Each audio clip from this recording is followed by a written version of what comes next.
Well, how do you like that? Well, if the people want to pay a rainmaker, what do you care? It isn't your dough. It isn't just the money, but every time one of those crooks gets away with a deal like this, the whole Weather Bureau looks silly. I don't like it. What are you going to do about it? Well, for one thing, you and I are going to attend that meeting tonight.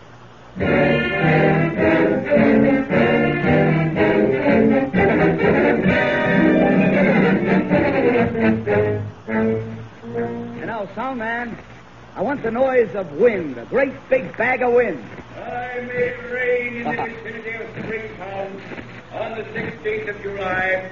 After 23 consecutive days of drought, I made rain in Lewisburg on the 18th of that month.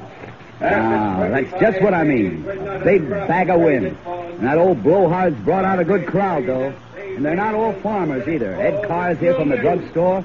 There's old man McDonald and Jane. And even the little professor who's writing the book has showed up. Nobody's laughing. Nobody's even smiling. Don't tell me that they believe that guy. And 2 days later in the area around Central City, I broke all my own records by bringing forth a full 3 inches of rain. But you folks aren't interested in what I've done in other places.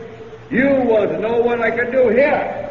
Right? Right. You said it. All right, I'll tell you.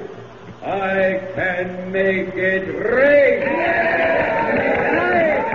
I ask a question? Why, you certainly may, sir. Speak right up. Just how do you make it rain? The Daisies method is quite a complicated scientific process, sir.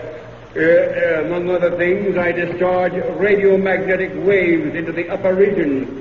I doubt if I could make the process entirely clear to a layman. But I know something about meteorology. I'm head of the Weather Bureau here. Oh, so you're a fair weather friend. It's funny, but I think these people should know what they're getting before they pay.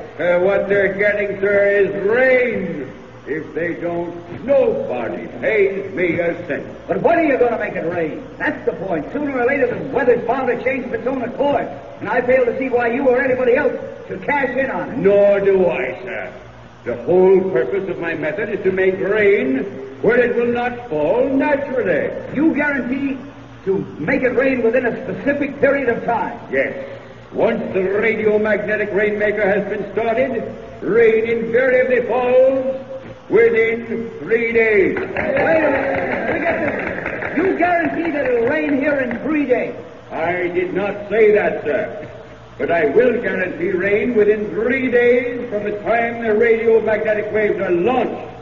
Of course, before I can turn them on, it is sometimes necessary to spend a few days softening up the elements by other means. I see, like studying Weather Bureau forecasts, Colonel? If I had to depend on the Weather Bureau for my rain, I wouldn't stay in business long, would I, folks? No, sir. They specialize in drought.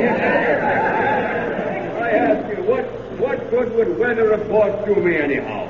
They're only 2 days ahead, and I start 3. Yeah, how about it? Yeah, the Weather Bureau gives 2 days forecast because they aren't entirely accurate for longer than that. That's what the Colonel said. Yes, but any good meteorologist can predict 3 or 4, even 5 days in advance and be right more times than he's wrong. Well, what of it? Well, don't you see? Look, all a rainmaker's got to do is to get a hold of these early reports, start his mumbo-jumbo, and gamble on rain. And 7 times out of 10 he'll be right, and you pay through the nose. What do you care what we say? It's our money, ain't it? It's your money, but why do you throw it away for nothing? You call rain nothing? Look, I've studied weather since I was 18 years old, and there's no known scientific method of making rain.